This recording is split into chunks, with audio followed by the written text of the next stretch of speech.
Welcome to Mental Health Mondays. I am your host, Atonte Myers, marriage and family therapist, along with my co host, Dr. Ricardo Whyte. And we have a very special guest with us today. And I will introduce her in just a moment. But we are happy that you are here with us. We welcome you.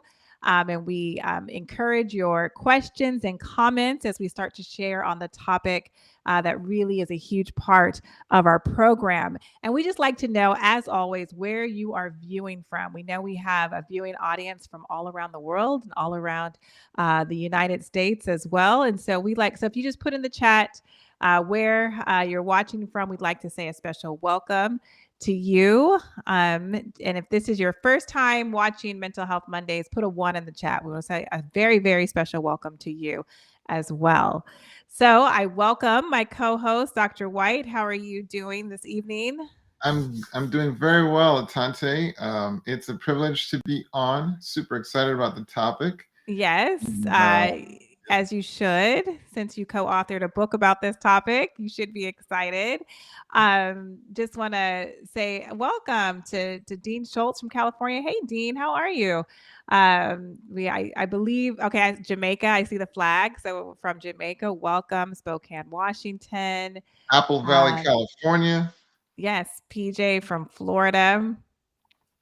Well, we really appreciate from India.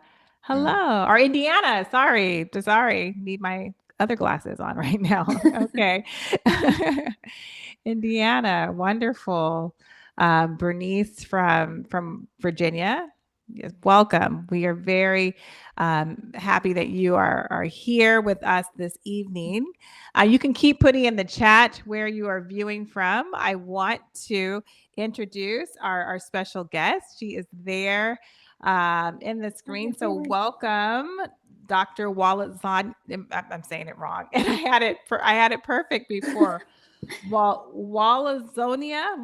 Perfect. Wallazonia. There you go. Got it right. Dr. Wallazonia. We are so happy to have you. Thank you so much for having me. I'm really excited to be a part of this tonight.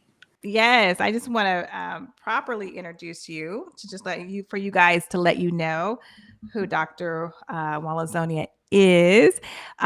She is a licensed clinical neuropsychologist. She obtained her doctorate in clinical psychology in 2014 from Loma Linda University and completed her predoctoral internship at the Mount Sinai Hospital in New York City. She completed much of her postdoctoral clinical training at UCLA's Semel Institute Neuroscience and Human Behavior and has served as a neuropsychologist at many Southern California hospitals.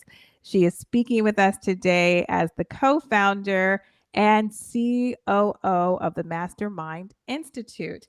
And she has also co-authored the book with Dr. White, Killing Burnout. And so we are thrilled to have you here with us. So welcome again to Mental Health Mondays. Yes. Would you like to say anything, Dr. White, as we welcome her? Oh, I mean, yeah, I'm just privileged that she is on with us, and you'll see why we're so excited to have her as part of the Mastermind Institute. What were you going to say, Dr. Wallazonia? No, I was just going to say, Dr. White's talked about this platform for several weeks. We usually have a meeting right before this one. And so I'm just really excited to be able to be a part of it. Yes, we are thrilled to have you. Killing burnout is such a huge topic right now. And really because we went through so much, right? Going through the pandemic, we're coming out on the other side of that. But I'm sure you guys are going to talk about this, you've seen an increase of those who are just burnt out because so why don't we start with that? Just, the level of burnout that you're seeing just around the country and even in your practices as well. Yeah, the World Health Organization also talks about 30% increase in burnout coming out of the pandemic. As you consider, it would be so nice if the pandemic ends and everything is good.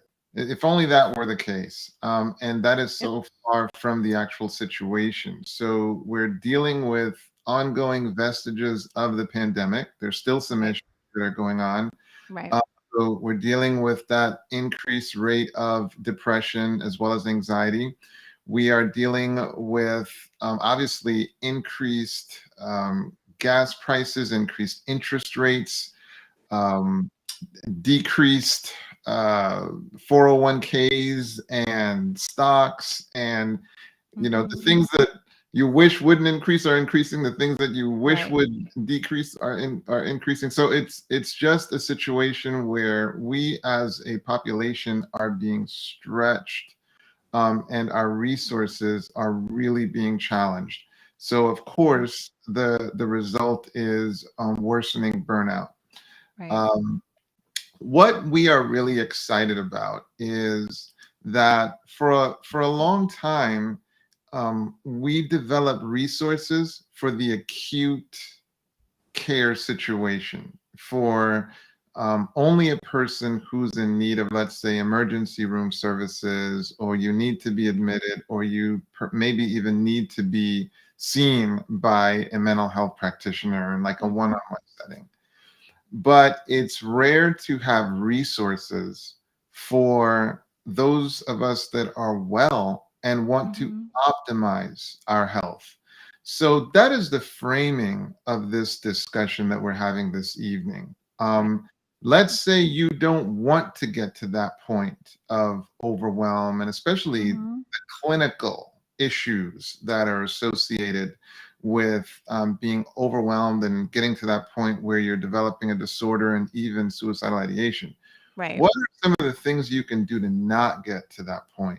So at the Mastermind Institute, we love innovating processes that help you to optimize your health, to get active in your resilience. And we love introducing you to ways to do that systematically. So we're so grateful to Living Manna for giving us an opportunity to have that discussion in this context, Atonte. Right. Well, it's such an important topic and discussion to have. So, Dr. Wallazonia, tell us how you came into this with Dr. White, how you guys came together and collaborated to do this book. So I actually know Dr. White from way back when at my time at Loma Linda. So he was my dissertation chair. And when I was doing my doctoral project, I had many instances of bugging Dr. White to get things done and to get things completed. But we go back further than that, because I actually taught an addiction class to her psychology cohort. And that's how the relationship started, where I saw, man, she's incredibly hardworking. So I was already impressed.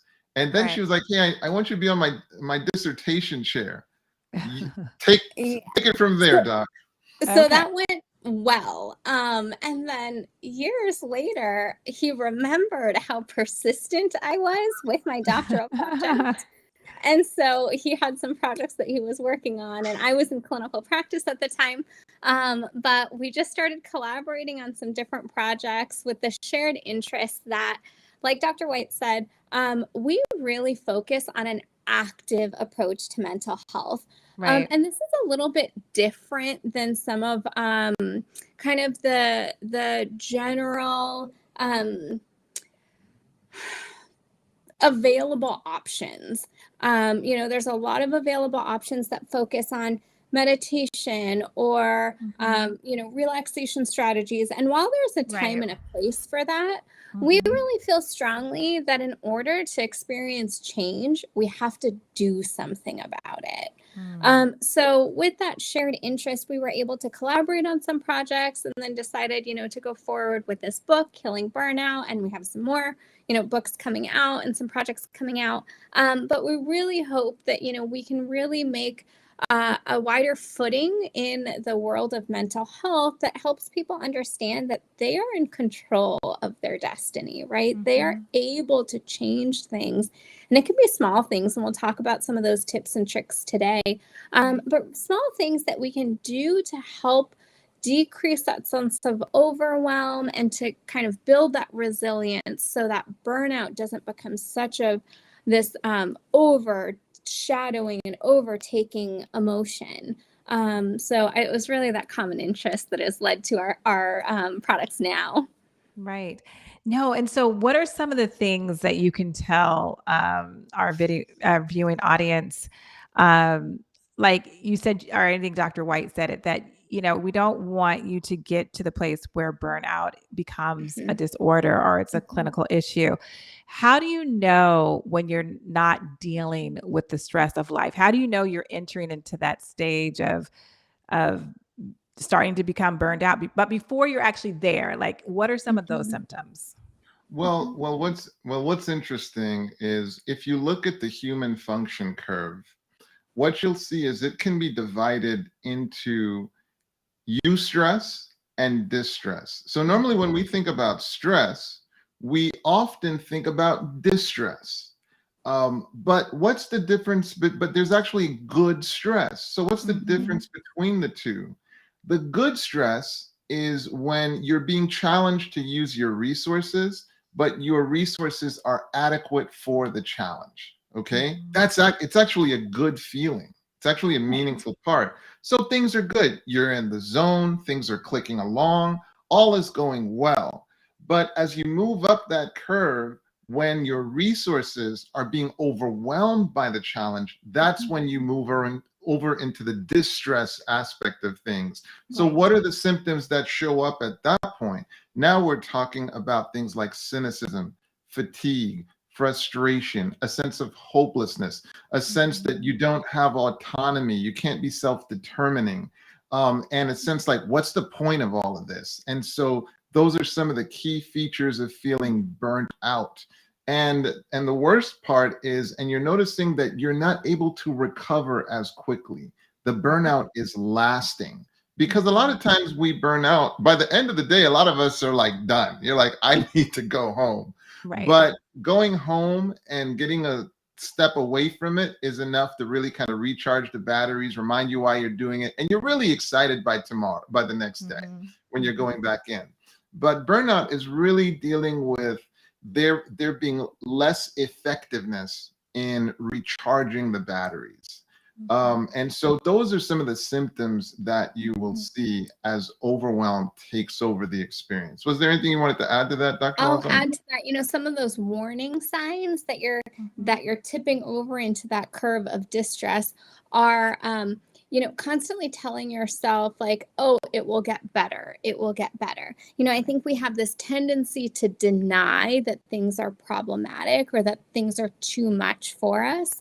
And that consistent approach of, oh, well, I'll just push through some more. I'll just push through some more. And not feeling that recovery, like Dr. White talked about, right? Not feeling like the next day you're like, okay, I've got this. But rather feeling like, okay, I just have to get through this day. But every day feels like I just have to get through this day. That's one of those warning signs where we would say, you're there. Now we have to intervene. And I think and one of no, go ahead. I was just, the last part was, the importance of understanding, putting in the support structure before we get to that point where we're in crisis. That's something that we really stress, right? We want to help people create an organized structure for how they build resilience. So that way it's already in place. So that way when they do start to find that their abilities are in competition with their demands, they've already established a healthy ground for resilience. And that's really, I think the basis of what we're trying to teach. I can hear all the moms and dads, parents out there saying, this is me every day. I just have to make it through this. I just have to make it through this day. You guys talk about in your book, the 7 vitals. So 7 vital things that are important. And you start with spirituality. So can you tell us about that? How can that help kill burnout, prevent you getting to that point?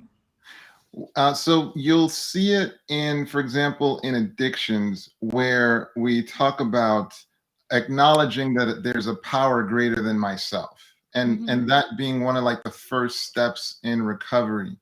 But they're coming to a place of peace with this sense that there is something out there that's greater than me.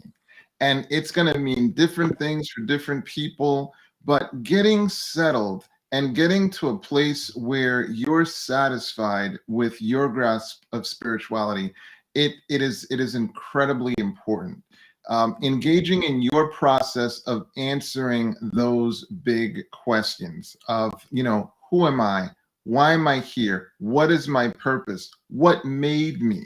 So the path that you travel to answer those questions, but it's a very important process because it does give you a sense of peace, a sense of being settled. And my goodness, it's critical when you're going through challenges to have a sense that you have those questions answered. So it's very meaningful work to engage in. Yes. Yes. Okay. Did you have something to follow up? And I would just add, I think that when we have that grasp of spirituality and those answers to those questions, it influences our actions and they help keep each other accountable, right? So then we check in, are our actions matching my actual values? And are my values reflected in my actions? And I think that grounding of spirituality can really help keep us on that path when we can ask ourselves at the end of the day, did my actions match my spiritual code? Exactly. Because we talk about three facets to how you experience spirituality. The first is eating. And so then, of course, there's some spiritual material you consume. But then the next thing being, we'll say pray, eat, pray, love. And so, hey, how do I engage in, whether it's, focused meditation, contemplation, prayer, but how do I now really distill and engage with that content from a mental standpoint? And then, as Dr. Walzonia just mentioned, as you leave that process, what behaviors does that process produce? Well, we elaborate greatly on those three tenets in our membership, but that is just a little snippet. But they are a systematic process through which you can experience your spirituality and how you can grow in your spirituality. I just want to remind our viewing audience that we are taking your questions and comments. But also, this is not just a book. This is a study guide. Like there's a guide. I mean, we have 6 more things we're going to go through, vital things but it's actually a study guide where it kind of takes you through step by step. Is that what it does? Right. So there are some priming questions that help you with each section, because we talk about some core ideas, but there are primers and there are, questions that you can answer to make sure that you're getting the ideas. And this is the primer for the textbook that we are writing at this time. So we call this the introductory guide. Okay, so it's not completed yet, or it is completed. It is, right? The study guide. Completed. We actually have 3 parts. So we have the introductory guide, which is kind of like a snapshot. It's a good feeler for, getting people's feet wet. It's done. So that is done. That's available on Amazon. Our other product is called our membership. So our Killing Burnout membership. And that's actually where we have videos where we talk about each of the vitals. And then we have like a live question and answer so that people can engage in that.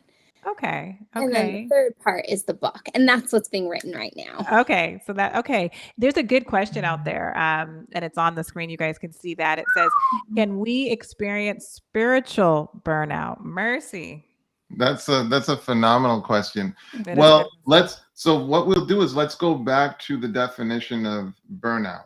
So when you have resources being overwhelmed by challenges, so I can't. Were there any biblical characters that we can think of that were burnt out, that were past the point of their resources?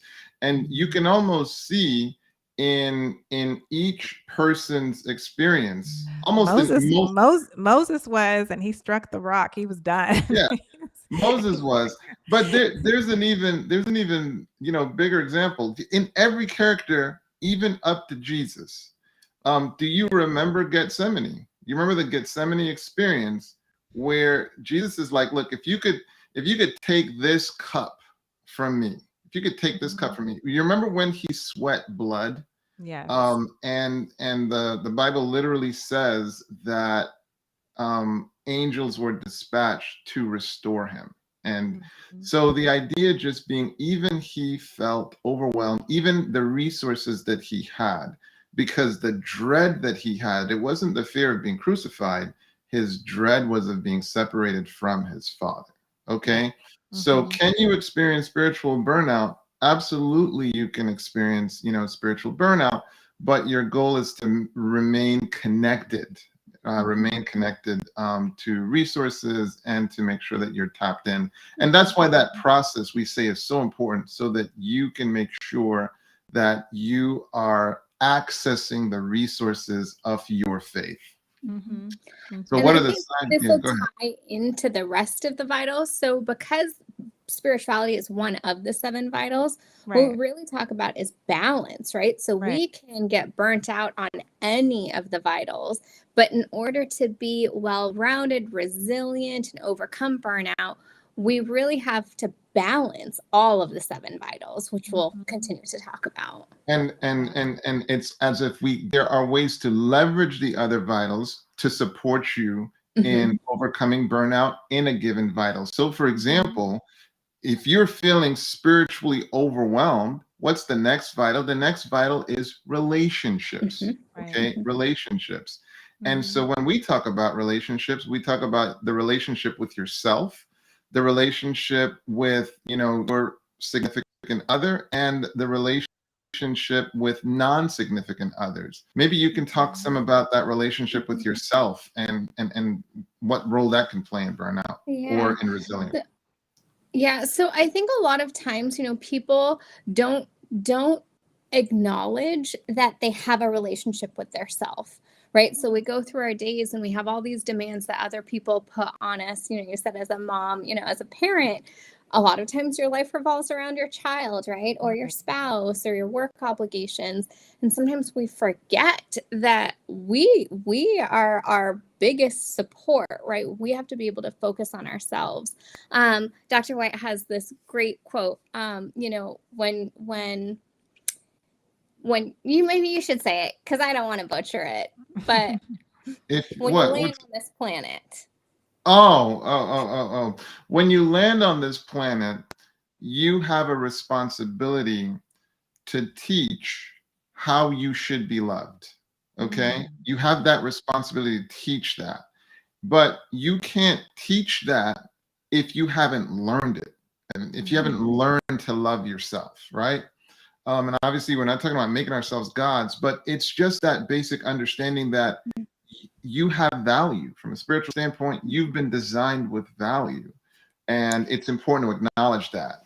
And then with that value, you can then create meaningful boundaries and limitations that allow you to protect your value, right? So oftentimes we give in to other things that are not necessarily in line with our value. But when we can keep ourselves at the cornerstone of that relationship with ourselves, we're able to protect that value. And we talk more about, how you protect that vital connection with yourself. But one of the things that I'll just say is that we have the power of choice. And the power of choice is so important in choosing the people that we surround ourselves. So that leads to those non-romantic relationships. It also includes romantic relationships, but I'll talk about non-romantic relationships. So our family members, while they are blood relations, sometimes family members can be toxic, right? So we have a choice as to how much we let people in. And we're not saying to cut off relationships with family members, but we are saying to be mindful of how much you let somebody impact your value, right? So maybe this means, being strategic about the way that you talk to a family member that might be a little bit toxic, or how much you go to that person for advice. Maybe you go to that person for advice for smaller stakes things, but those things that are really meaningful, you really entrust with those people that you have set in your inner circle. Same thing with friends. Yeah.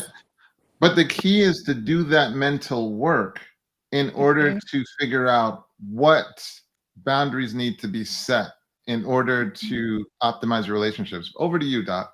Yeah, that's such a crucial part of it, because when you don't know your value, you don't know what boundaries to set, right? But when you know your value and you know your worth and you know what's important to yourself, it's much easier to set those boundaries and know when somebody has crossed a boundary. And so this plays a part with friends as well. Oftentimes we'll hold on to friendships that are toxic, and it could be out of obligation or because, it's part of the friend group. But we really want everyone to know, you have this power of choice to choose the people that you surround yourself with. And then Doc's going to talk about romantic relationships, because that's a huge part of our relationships component. Absolutely. And so I hope you're hearing how a fear of being alone can set you up to make poor choices. And so that opens up what I've dubbed broken picker syndrome. Broken picker syndrome. So whether it's that fear of being alone, whether it's that history of trauma, sometimes we can choose to establish romantic relationships that don't serve us, and that actually hurt us. And the idea being, it is so critical to make sure that you've taken the time to understand your value so that you attract, you welcome, and you set boundaries that allow you to have relationships that actually support you. And I want you to now see how your relationships, whether with yourself, with romantic or with non-romantic, can then be leveraged in helping you in, say, even like if you're feeling spiritually burnt out, back to her question. So now when you're feeling spiritually burnt out, imagine having healthy relationships that can help to restore you. And so that's why these things, they come together so that they can actually help you not be burnt out, but they actually can heal one another. Does that make sense, Atonte? Yeah, everything you guys are saying is making sense. I'm for somebody like myself, this is not difficult to hear. This is like just a wonderful news to hear about putting those boundaries. But for some personality types, this is very difficult to do. They have a very hard time saying no. They have a very hard time setting boundaries. It actually hurts them to it in their mind. It's actually a good thing if they will do that, but they physically feel like, how could I do that? How could I say no? In some cultures, when you're talking about family, oh man, it's huge. It's huge. So, but it makes perfect sense to be able, and I'm circling back to the spiritual, because when we shared that, I was thinking, as a pastor's wife for 24 years, there's definitely been times where I have been to that limit of, okay, I am, if some changes aren't made, I'm going to be burned out. But I have to say that, early on in our marriage, in our ministry life, we decided that, we listen to ourselves and to each other so that we're always putting our time, our individual time is important too, but our relationship, our individual time together is so very important, so that we don't get burned out as a marriage, spiritually marital couple. And that's so very important. So you'll see this a lot with pastors' wives and with pastors' families. I talk to pastors' kids that say some of their memories of like going to church is like getting there at 9:30 and not leaving until 10 p.m. It's like a whole day. And then we wonder why they don't want to go to church when they're adults ever again, because they spent so much of their life there already. But I'm hearing you say you leveraged your romantic relationship to be a support spiritually. And also recognize that, you know, if you don't set the right boundaries spiritually, Right. it can negatively impact your romantic relationships and your other relationships. Yes, that's right. And we were And always on that same page to do that from the very beginning. But a lot of pastoral couples don't do that. They just, and it's, yeah, they don't do that. Not from the beginning. They realize they try to do it once it's already, once they're already there, and it makes it very difficult. right. Yeah.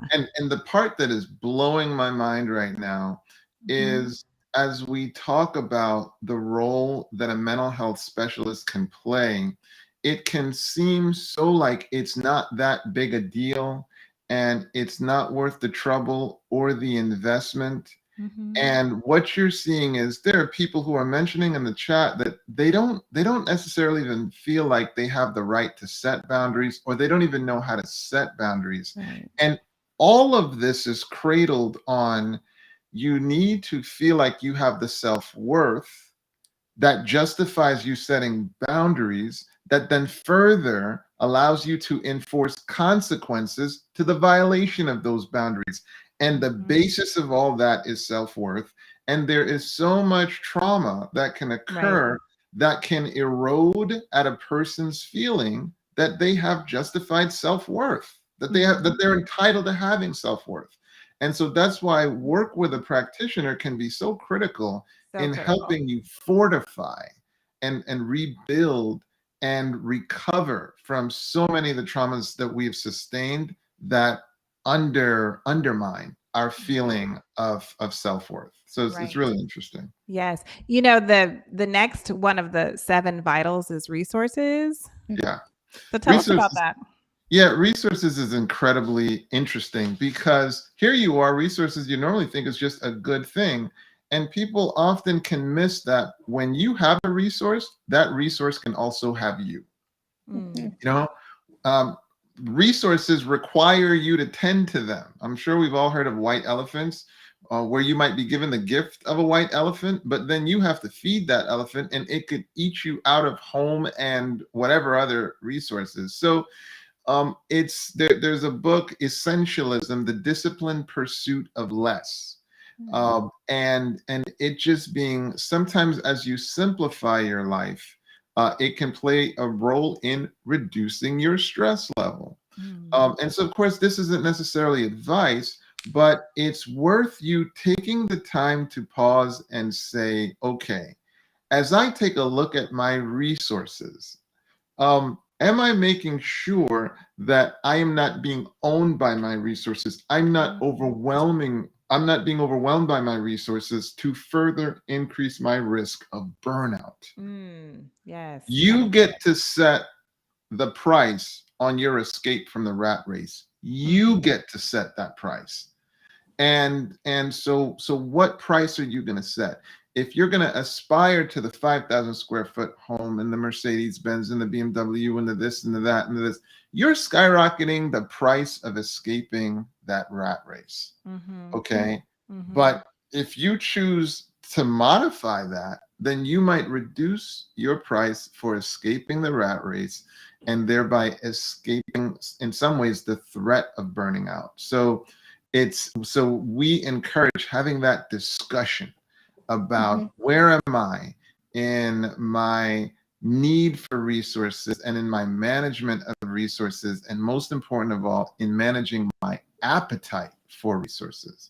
Was there anything you want to add to that, Dr. W?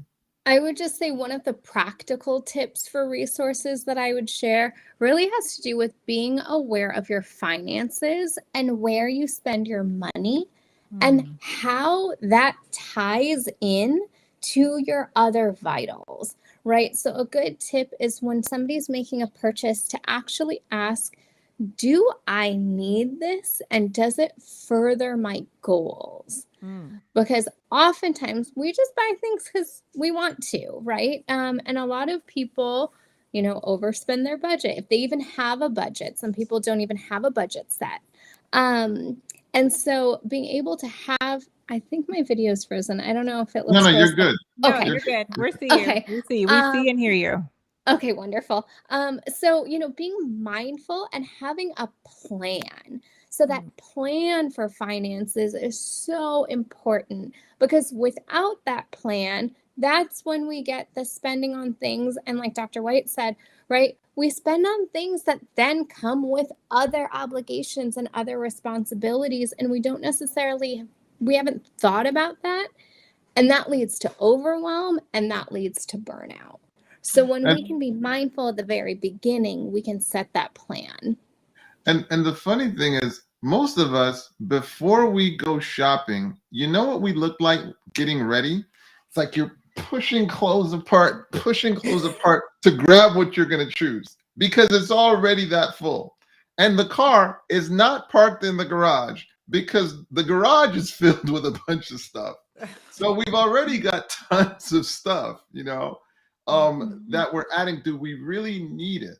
Okay. And the topic that we are talking about is burnout. We're talking about being overwhelmed. And that's why this is a very, very important thing to consider. We're not here to tell you what to think, but it's take the time to think so that you're reducing your risk of burnout. And I think that leads so nicely into our next vital. I was unless just there was gonna anything say, else.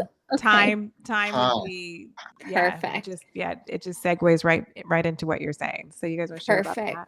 So I want everyone to think about time as a currency, right? So when we value time the way that we value money, we'll see that we have a much different interaction with time.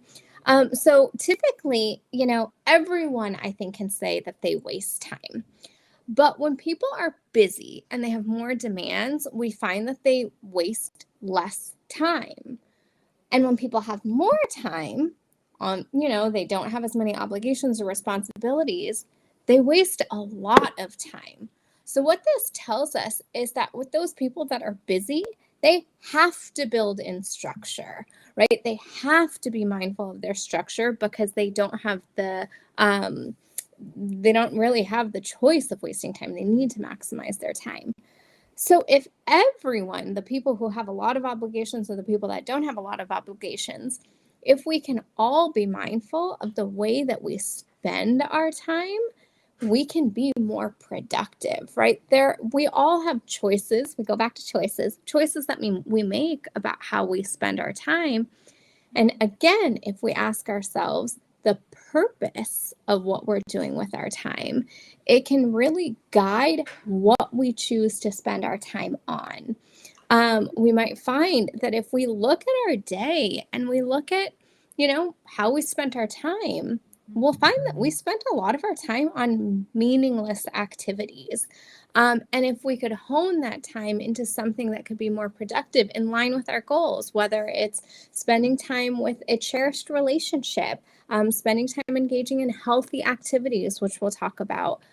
If we can think about our time and how we invest it in our other vitals, we can build resilience and lead to less burnout.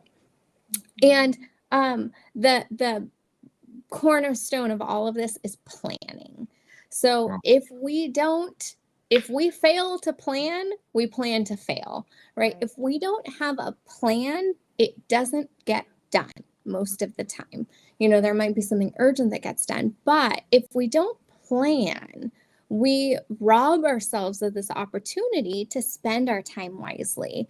And that leads to more failure, which then leads to more symptoms of burnout, which then leads to depression and suicidal ideation, right? So it's so imperative to use that time wisely. And so one tip that we have is for each person to think about 5 minutes in the evening. 5 minutes is not a lot of time.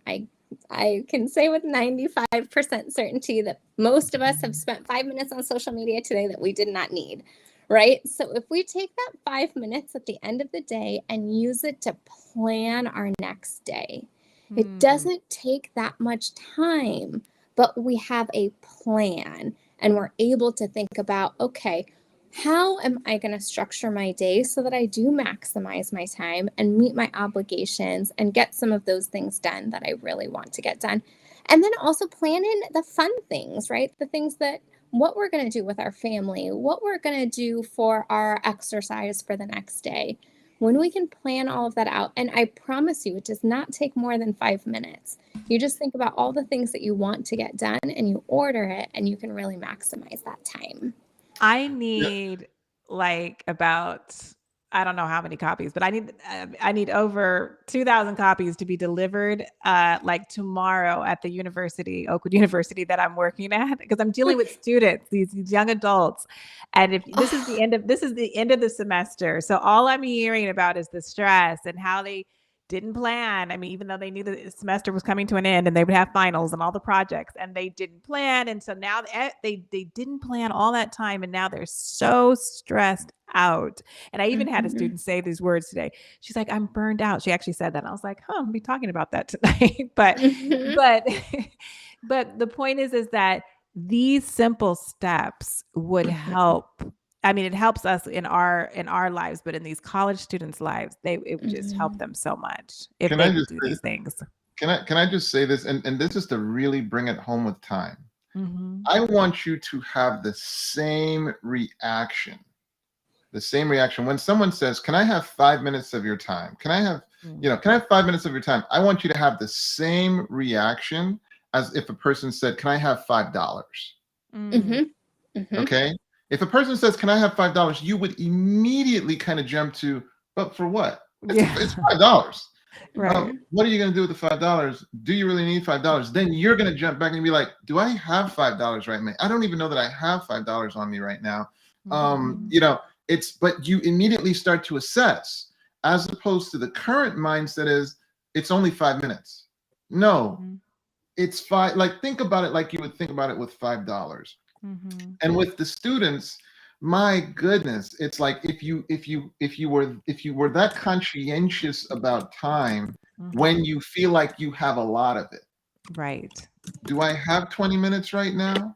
Do I have, it's like, I think that would be just so tremendous, but we need to see it as currency, much like Dr. Walzonia started. If we treated it like the precious thing that it is, precious resource that's very, very limited, then we would be so happy with how it unfolds.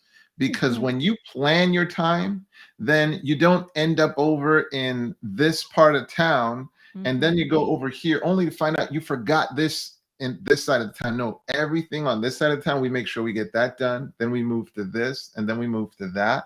And it feels so good. So that's a fantastic tip. And that leads us. Go ahead, sis. Well, I was just going to say, even though we haven't finished all of the 7 vitals, but still what I'm hearing over and over is to be balanced in your life, and to take time to be able to, organize your life so you're balanced, and then you won't get burned out. And let's talk about that. Let's talk about that. It's because like students are experiencing it right now, but everyone's experiencing it. Life is going to pull you out of balance. Okay. Life is absolutely going to pull you out of balance. And even an adaptive response will require moments where you're out of balance. The problem is, if you don't know the 7 vitals, you won't even know what was distorted in order for you to get back to balance. Okay. Right. So the beauty of monitoring those 7 vitals is that you can know, okay, I am over here. We are moving the agenda forward, but I know that right now I'm sacrificing, whether it's health or purpose or this, that, the other thing. And so, once I can resolve the challenge, then I'm going to need to pour more into these areas that were distorted. But the danger is, if you don't even know what those 7 vitals are, you can't even know what was neglected. However, you will definitely feel the consequences of those areas being neglected. How tragic then to not know what they are. Right. Yes. Yeah. So, that intention. Go ahead. Right? That intention is so important, because you understand, to get some things done, you do have to be out of balance. But your intention is to rebalance when you're done. Right. No, that's perfect. Because of time, I don't want to miss any of these. So health is a big one. Tell us, health is huge. Yeah. Health we divide into mental and physical. Okay. And so we are saying absolutely value your mental health. The top tip there is do not hesitate. Do not hesitate to come out of pocket to pay for a practitioner that works for you. Okay. Obviously, if you have insurance, leverage that. I just know that the field is so flooded right now that it's hard to book with a practitioner, even if you're paying cash, you know. But I'm saying do not hesitate to do that, to find a practitioner that works for you. Your mental health is worth it. Okay.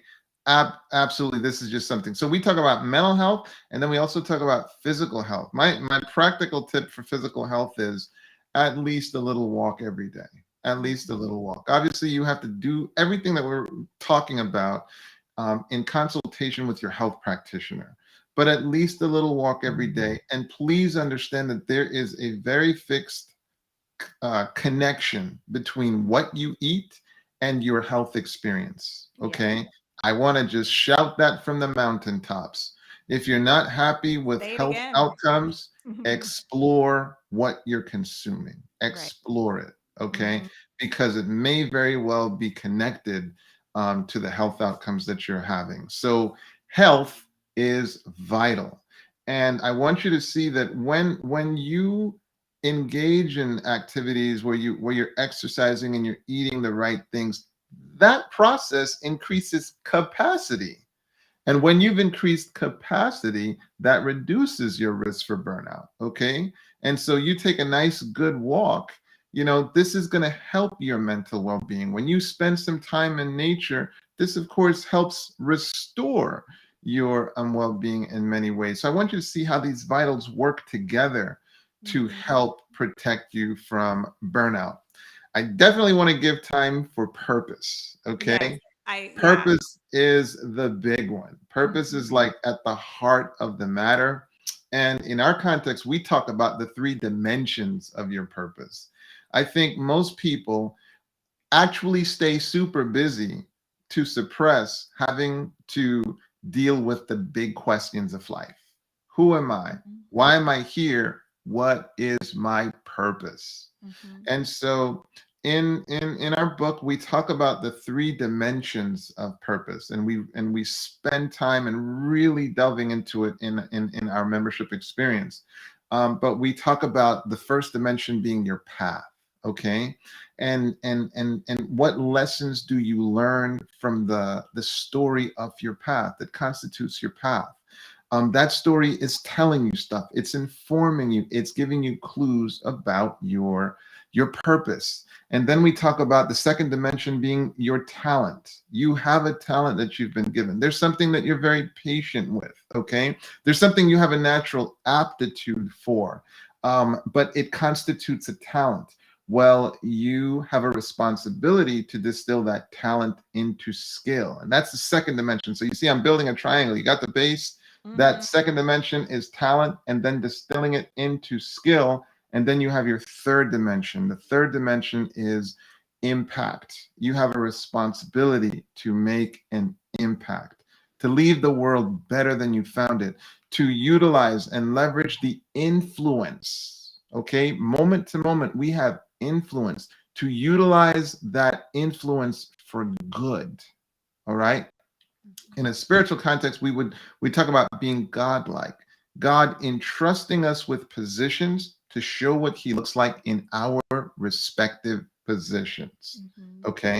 So life is like a witness. But what you see, Atonte, is that within those 3 dimensions, the dimension, the first dimension of your path, the second dimension of your talent, the skill, the third dimension of impact, and that calling to godlikeness, lives your purpose. Lives your purpose. So we help you go through that process so you can identify and customize your understanding to what is your grand purpose. What were you going to say, sis? Would you say that if someone is living in their purpose, it's easier for them not to get burned out or to be balanced? Absolutely.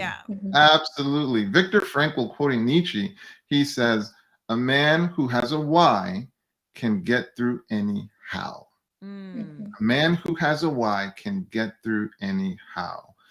In Viktor Frankl's book, The Man's Search for Meaning, he really underscores the power of meaning in helping you overcome.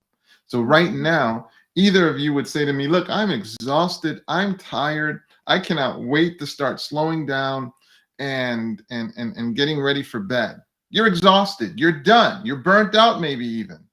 But if I were to say to you, hey, your daughter is trapped under a car, who's tired? Who's tired now? Right. Who's exhausted now? Yeah. Who doesn't know what their next step needs to be? Okay? Because you're clear on your why. Because now you have a purpose. That's how powerful a purpose is. A purpose can have you completely recalibrate how much time and how much resources you have. So a purpose is incredibly powerful. What were you going to say, Dr. Toby? To kind of put it in vision of how important purpose is. So, we're trying to get all of this into an hour. We spend 3 months on purpose in our membership because purpose is such a huge underpinning for all of our actions and really influences all of our vitals. When we know why we are doing what we're doing, it makes it so much easier to make those other decisions in the other vital realms of our life. Absolutely. And we're just in time for the last vital, which is rest and recreation. Rest and recreation. And this is one of my favorite ones. But were you going to say something, Dr. W? Oh, yeah. This is one of my favorite ones. And this is where Dr. W was actually talking about the fact that one of the smartest things you can do as you look at planning your entire year is install the vacations first. Install the vacations first. Do not make the vacations an afterthought. In fact, build life around the vacations. Like, it's clear.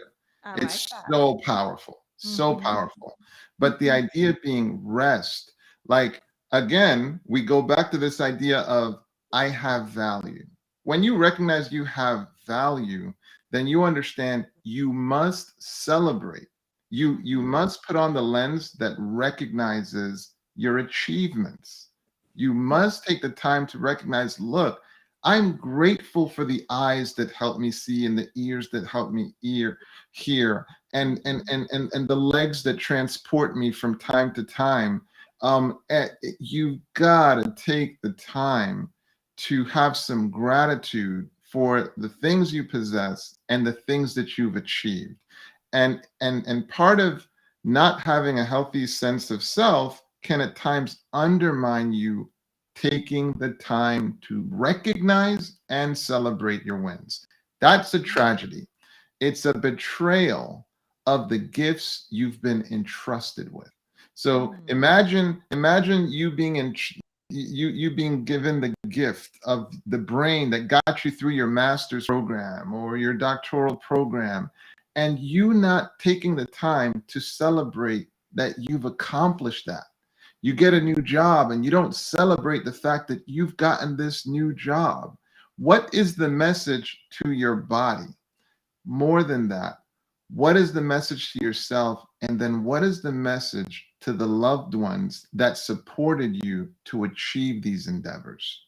It's like you undermine yourself, and sometimes it can create blocks when it's time to go for new achievements. So you take the time to rest, and you take the time to recreate. You take the time to see what are the opportunities for improvement. And so rest and recreation. Listen to the word recreation.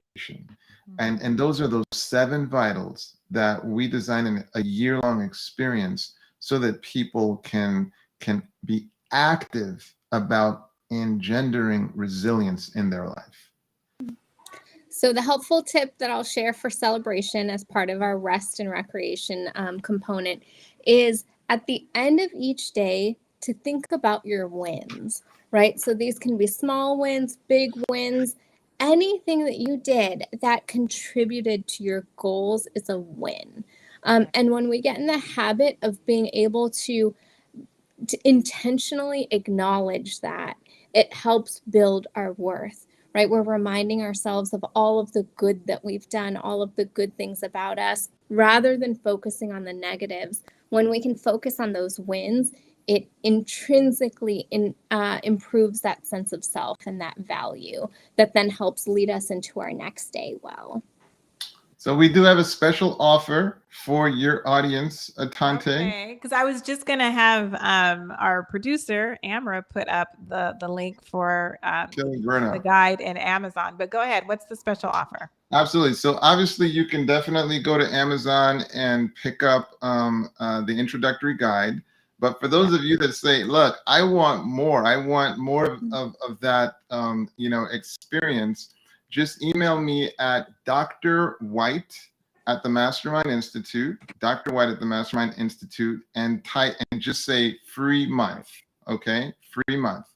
And what we'll do is we will sign you up so that you can experience that free month. You'll put in your information, so on and so forth, and you'll be billed at the end of the month so that you can get that free month. You can see what the experience is like. But we want you to kill burnout before it starts. Okay, that's what we're really passionate about this. We really want people to be able to experience this transformation and to see that life can be happier and healthier and more purposeful. And it doesn't take a lot of activity. Like, this is not like those boot camp classes where you're drenched in sweat and you feel like, what am I doing through this? It's interactive. We really enjoy the conversation between our group members. It's a really cool place to embrace resilience and learn these strategies that can really help increase quality of life. Wow. And you can get active about your mental health. Yes. Was that helpful, sis?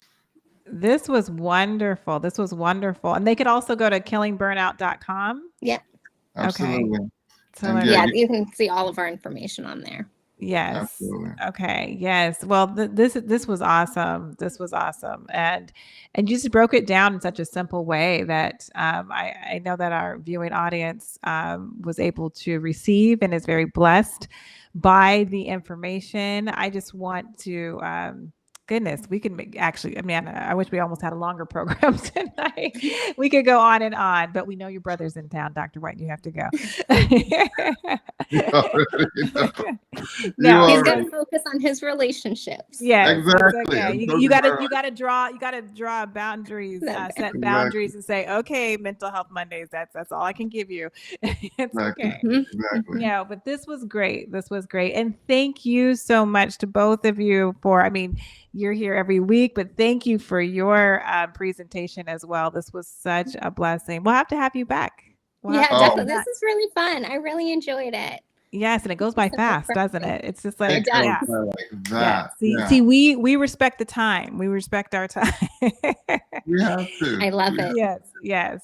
Love it. So, well, thank you all for viewing. Please share this program. This, for every human on the earth, this information is for everyone. And so please share on your social media platform. And we just look forward for you coming back next week as we will have another mental health topic. Thank both of you. God bless. Till next time. Yes. Bye-bye. Okay. Bye-bye.